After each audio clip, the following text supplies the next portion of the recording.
ایک بزرگ نے اپنے بیٹے سے فرمایا کہ بیٹے دن بھر میں جتنے بھی کام تو کر ڈائری میں نوٹ کر لے، چاہے اچھا کر چاہے برا کر، اور رات کو دن بھر کے سارے کام مجھے پڑھ کر کے سنا دینا۔ بچے نے کہا ٹھیک ہے۔ اب ظاہر سی بات ہے کہ دن بھر کے اچھے کاموں کے ساتھ کچھ نہ کچھ چھوٹے موٹی باتیں بھی ایسی ہو جاتی ہیں جو اللہ والوں کے نزدیک گناہ میں شامل ہوتی ہے، لیکن اسے بھی اس بچے نے نوٹ کر لیا۔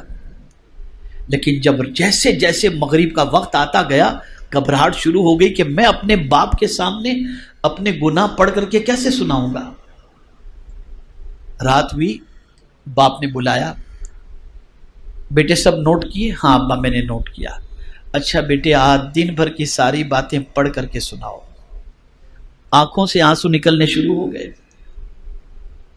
ابا میں اس کی ہمت نہیں رکھتا، میرے سے کچھ نیکیاں بھی ہوئی ہیں اور کچھ غلطیاں بھی ہوئی ہیں۔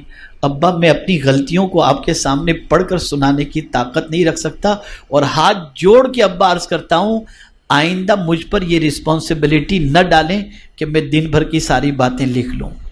اب بزرگ کا جواب سنیے، ارشاد فرماتے ہیں بیٹے میں نے تو صرف تیری تربیت کے لیے یہ تجھے ایک دن کے بارے میں بتایا تھا کہ آج کے دن میں تو جتنی نیکیاں کر، جو گناہ ہو سب چیزیں نوٹ کر لینا اور رات کو مجھے سنا دینا۔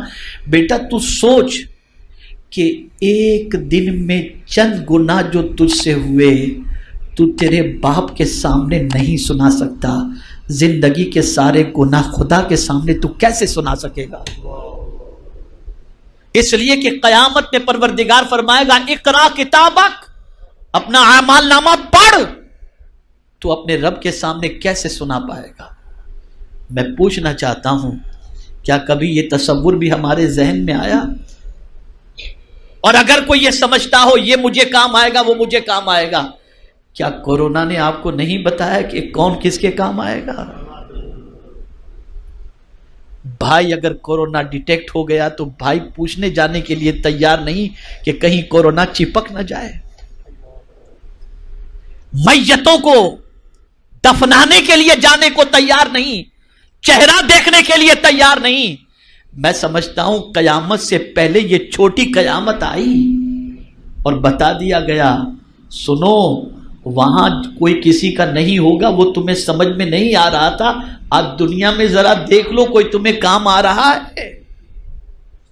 اگر آج بھی ہماری آنکھیں نہیں کھلتی تو میں سمجھتا ہوں کہ تباہی اور بربادی سے دنیا کی کوئی طاقت ہمیں روک نہیں سکتی، کوئی طاقت